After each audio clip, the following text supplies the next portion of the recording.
Pemirsa, Menteri Komunikasi dan Informatika Johnny G. Plate mangkir dari pemeriksaan Kejaksaan Agung dalam kasus dugaan pengadaan BTS Kemenkominfo. Ya, Kejagung pun menjadwalkan ulang pemeriksaan Johnny 14 Februari mendatang.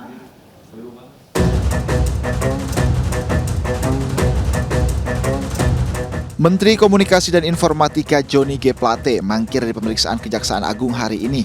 Plate beralasan ketidakhadirannya karena menemani Presiden Jokowi dalam acara Puncak Hari Pers Nasional di Medan, Sumatera Utara. Selain itu, Plate juga menyebut akan menghadiri rapat kerja dengan Komisi 1 DPR RI terkait RUU Perubahan ITE 13 Februari mendatang. Kejaksaan Agung menjadwalkan kembali pemeriksaan Menteri dari Nasdem ini pada Selasa 14 Februari 2023. Artinya, beliau juga menyampaikan bahwa akan hadir dan sanggup hadir pada Selasa 4 Februari 2023. Jadi pada hari ini beliau tidak jadi diperiksa. Namun demikian kami dari tim penyidik Kejaksaan Agung akan melayangkan surat kembali sesuai dengan jadwal yang disampaikan oleh beliau. Johnny yang ditemui usai menghadiri puncak acara Hari Pers Nasional di Medan menolak berkomentar terkait agenda pemeriksaannya hari ini di Kejaksaan Agung.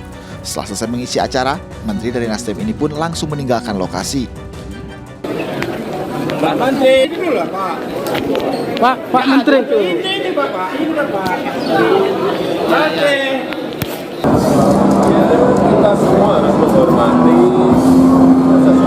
semuanya. Johnny akan diperiksa sebagai saksi dalam kasus dugaan korupsi pengadaan BTS Kemenkominfo. Presiden meminta agar yang bersangkutan menaati proses hukum yang berlaku.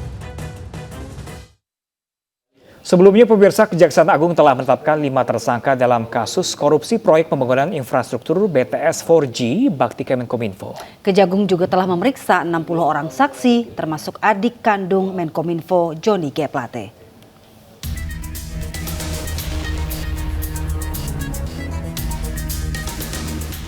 Kejaksaan Agung menetapkan tersangka baru dalam kasus korupsi penyediaan infrastruktur Base Transceiver Station atau BTS 4G dan infrastruktur pendukung bakti Kominfo. Tersangka baru tersebut adalah Komisaris Solitech Media Sinergi Irwan Hermawan. Tersangka diduga telah melakukan pemufakatan jahat dengan tersangka AAL untuk mengkondisikan pelaksanaan pengadaan BTS 4G. Perannya adalah begini, jadi tersangka IH dan tersangka AAL ini adalah bersama-sama, ya kan, menunjuk suatu perusahaan tertentu untuk mendapatkan suatu proyek atau tender, ya, di beberapa tower yang dibangun, yaitu tower 1, 2, 3, 4, dan 5, ya, yang mengarahkan bahwa perusahaan-perusahaan yang akan dimenangkan itu adalah perusahaan yang dekat dengan IH dan AAL yang sudah ditunjuk sebelumnya, gitu loh. Dengan ditetapkannya satu tersangka baru, kini total tersangka dalam kasus ini menjadi 5 orang. 4 tersangka yang sudah ditahan sebelumnya yaitu Anang Ahmad Latif, Direktur Utama Bakti Kemenkominfo, Galumbang Menaksiman Cuntak, Direktur Utama PT Mora Telematika Indonesia, Yohanes Suryanto, Tenaga Ahli Human Development Universitas Indonesia tahun 2020, serta Mukti Ali, Account Director PT Huawei Tech Investment. Irwan Hermawan, Komisaris PT Solitech Media Sinergi, menjadi tersangka kelima yang ditetapkan Kejagung. Kasus korupsi BTS Bakti Kominfo bermula dalam rangka memberikan pelayanan digital di daerah terdepan, terluar, dan tertinggal dengan membangun 7.904 Base Transceiver Station atau BTS.